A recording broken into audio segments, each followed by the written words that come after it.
you are producing, you need to sell. In fact, in establishing any business, there are three things you need to think about. Market first, and then technology before the investment. So if you don't know where you're going to sell, then why are you producing? Now, when this administration came in, they had a focus on solid minerals. Needless to say that before this time, solid minerals kept Nigeria between 1900 up till 1960. Solid minerals was the mainstay of the Nigerian economy. About 60% of Nigerian income was from solid minerals. Now, what happened when all of a sudden from 1960 to this time, it has ceased to take that prominent place? So when this administration came in, they had the target of developing mining, getting you to mine more, making access to land titles free, easier for you. But something came to mind. In 2011, NATI report, audit report, stated that Nigeria exported 117,000 tons of tin.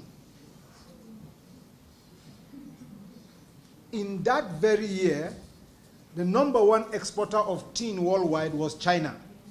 And it was reported that they exported 110,000 tons. So in other words, if Nigeria was on the map, we would have been #1. Now, funny enough, 117,235 tons of tin will give the government in that year 1.9 billion naira royalties. In charge that he was selling the tin ore for $16 per ton. And that year on the London Metal Exchange, tin was selling for 18,000 tons.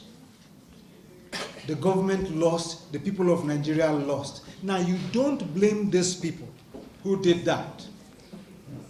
By 2 years back, that's so for oil and gas. Now, when we went for this forum, looking through this particular document, the word mineral was not inside. Not to talk of Ministry of Mines and Steel Development. It simply means that the government, in formulating guidelines for non-oil export, did not reckon with solid minerals. And so as things will have it, we made a case to the Federal Ministry of Finance, who have the permission to set out guidelines for export. And we said, look, you are missing a lot out of this whole show. We are trying to promote production in the mineral session. But with all the production, if we cannot determine export, we are in trouble. It means we've lost. So we must put together a guidelines for mineral export guidelines. So just as we had oil and gas export guidelines, non-oil and gas export guidelines, we also now have the mineral export guidelines, which take into consideration issues that concern mineral exports particularly. So to really enjoy this particular one, you need to look at this. It's the same thing. It's just that we brought in some things that are required both by the law of Nigeria and by international law concerning mineral exports. I will send to them a PowerPoint production. It's very easy. So we call it the ABCD of mineral exports. Now, this particular one has gone through the first consultative forum with all the stakeholders coming in to tear it down and build it up all over again. Now we have one more consultative forum which will be coming up in the next 2 or 3 months before it becomes a legal document. Right now, it is in its draft state. What does this work contain? People have always exported. How did they export? What does the law say we should do in exporting? So I'll take you from step to step. The Nigerian Mineral Act 2007 clearly stated that no export of minerals should be carried out without a state certificate of origin. But that has not been happening. People have continued to export without us knowing which states those exports come from. So whatever revenue are derived from those exports, the concerned states don't get their derivation. That has been a serious matter. So the first thing we did was to try and solve that, and says there is ongoing an inspection by the federal mines officer in the state. But what it does now is that until you have the state certificate of origin, you cannot cross state borders with minerals. So if they catch you crossing from Kano State to Plateau State with tin, as occurs now, it can be seized by the agencies.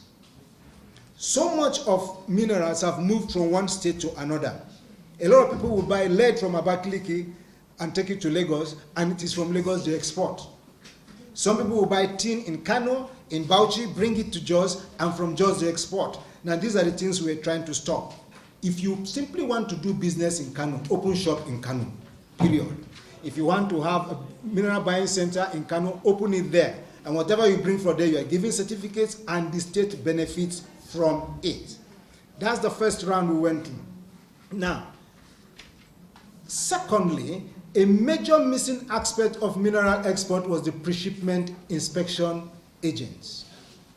Under the International GATT Protocol, it states that no country worldwide should allow exports without pre-shipment inspection. In Nigeria, we have the Pre-Shipment Inspection Act that also gives right for a pre-shipment inspection agent to check your exports for three things: price, quality, and quantity. So let's try and marry all this together, what the federal mines officer will do and what the pre-shipment inspection agent will do. As things stand today, if anybody who has done export here knows that if you go to the federal mines officer, you have another 2 weeks there to get your inspection done. If you come to the mines office here, where they should give you a mineral export permit, it's not me, right on the board there, they tell you clearly 2 weeks. That's clear 4 weeks for your export to even leave, for you to get an export permit. Now, when you get to Lagos, you have to contend with the pre-shipment inspection agent who has not been active till now, because the amount you pay him to do the job is too small, 5%, 0.5% rather. So they are absent. So people just go along, they go to them and they stamp it for you, and you take your minerals and go your way. Now, in marrying it, what we try to do is to make sure that you get your state certificate of origin fast. The new law states that you have 2 days, the federal mines officer has 2 days to issue you a state certificate of origin. The very moment he does his inspection, he has 7 days after you indicate that you want to export for him to carry out the inspection. And when the inspection is carried out, he has 2 days to issue you a state certificate of origin. That is enough for you to take over to Lagos or to Port Harcourt to meet the pre-shipment inspection agent. Now, this is what the pre-shipment inspection agent will do. He is the arbiter between you, government, you, and your customer. Government is the owner of minerals. They want to know the quality, the quantity, and the price at which you are selling the mineral they have permitted you to sell. They have right to do that. A lot of our miners have had these issues, specifically with the Chinese. When you export, when it reaches there, they will tell you it's not the quality that you think it is. It's either you take your goods back to Nigeria or you sell it the way they wish. Such things under this new regime will not take place. The issue here is this: you are saved a lot of problem as an exporter in this new regime. When you take your consignment to the pre-shipment inspection agent, it is his duty to weigh it, to assay it, and to ensure that it is sealed and well warehoused. So you don't have the opportunity to tamper with your own export after pre-shipment inspection. And your customer abroad will know that whatever is written on the pre-shipment inspection agent's report is exactly what is coming to you. Under such, your goods will be well insured, and you will have no fear of losses. Now, after the pre-shipment inspection agent does this, it is his duty to come to the Ministry of Mines and get a mineral export permit for you. It is no longer your duty. You need not come to Abuja to export. So when he comes to the ministry here, remember, you already have a report from the State Federal Mines Officer, which he sends to the ministry. Now, all the Ministry Investment Promotion and Mineral Trade Department will do here is to compare the two reports, the report from the PIA and the report from the Federal Mines Officer. If they tally, they issue you a mineral export permit. They issue you one more thing again. They now issue you a royalty charge notice. Prior to this time, you pay your royalties before the export, incurring heavier overheads.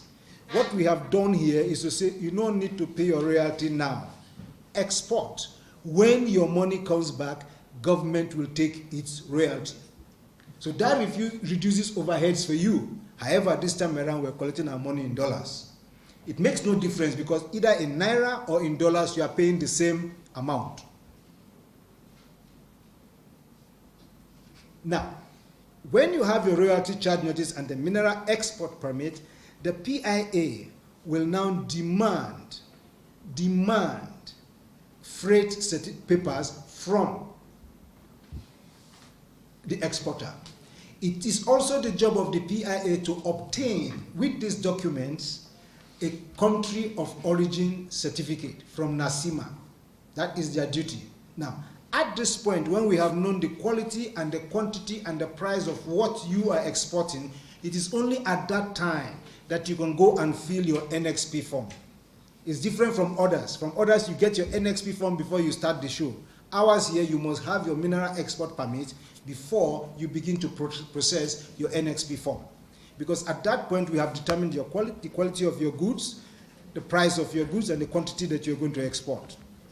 Now, when you get all this in place, by this law here, it states that it is the pre-shipment inspection agent who will issue you a clean certificate of inspection.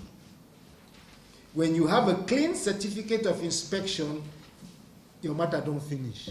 Simply go to customs, go to the post authority, and they will export it without rechecking your consignment. Because the PIA will have sealed your consignment, so you have no problems with the customs. All these processes, please, have specific time attached to them.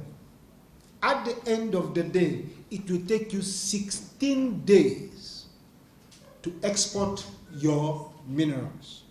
16 days as against present 30 days if they like your face. Right now it takes 30 days to export, but when this mineral export guideline comes into place, it will take you 16 days.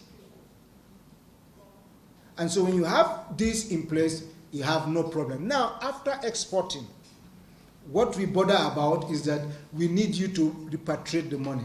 That's why the NXP form is there.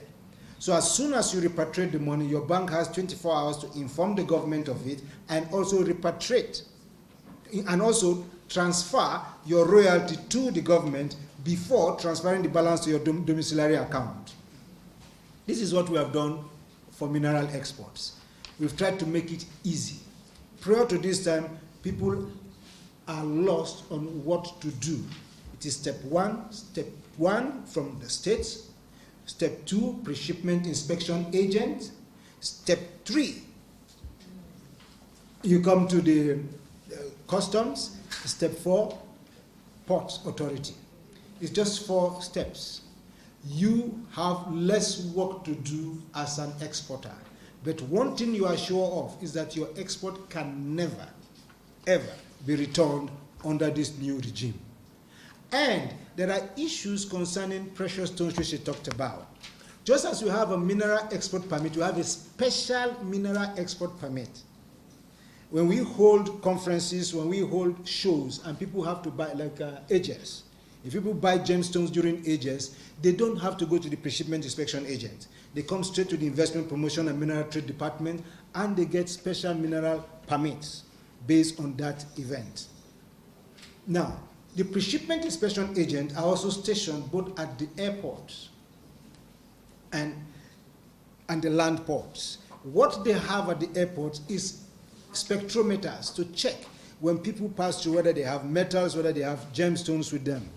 I want to end up quickly here by saying it is your advantage to declare your exports. The royalties are small, they are minimal, but when you don't pay these royalties, you don't make returns. It means that if I want to invest in your company, and I say, have you been doing money? I've been mining for the past 10 years. I say, can I see your returns? Once you don't have that, nobody will invest in your company. That is why the so-called big miners to date have not been able to get good partners to partner with them because they've been exporting from backyard. No evidence. And when a big player comes and says, can we see what you have done, and you have no evidence, sorry, you have not been mining. But the truth anyway is that 90% of what you export in Nigeria is produced by artisans. It's quite unfortunate.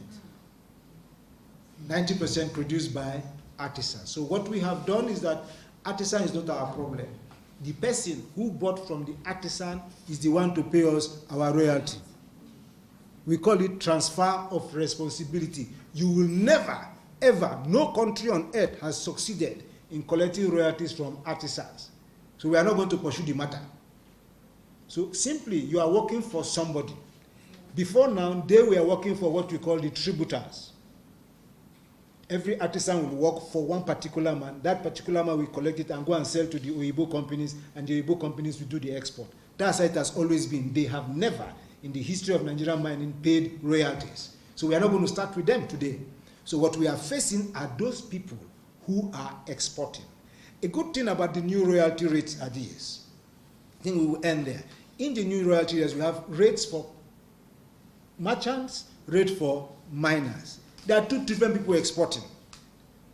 So if you are a merchant, a trader who is making good of the market, you just buy and export, no problem. You pay higher royalties, 1% higher than the miners. The essence is to encourage miners to come more to do more of mining, because they are paying less royalties. And the cost of royalties is a little bit different now, and I explain to you briefly. Formerly, we have an arbitrary rate called ad valorem rate, and we are believing that gold is 5,000. Based on 5,000, we say pay 3%, and then we calculate your royalty on that. But we have come to know that there is a standard price internationally for any mineral. 100% of that mineral has a cost. So what we decided now is that our ad valorem rate will be that international price. But it is also based on the quality of your mineral. So if you have 50% tin, you are going to pay different royalties from somebody exporting 70% tin. So your export is also attached to the quality of material you have. So that's why the importance of the PIA. Now, people will see that what we also did was to increase the price of what you pay the pre-shipment inspection agent. That is what we call the NES fees. Prior to this time, it was 0.5%. And that's the reason why none of them did the job. 0.5% will not be able to get you to do assay for just one element. So what we simply did was to increase that to 1.5%. That means the assay companies can really do the assay, make an overhead, and give some to the government. But on the issues of royalty, we reduced the royalty from 5% to 4%, from 3% to 2%. So we did that to balance the issues up. So at the end of the day, you pay more NES fee, but less royalties at the end of the day.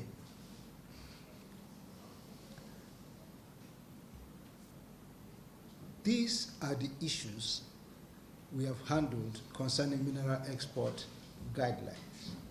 And what we have done, we have spread it all around, internationally and nationally, so that we can get people to put in all they can put into it, their own suggestions and the rest. I think there's so much to say, but I think we will end here. And in case anybody has questions, I've spoken enough. Thank you.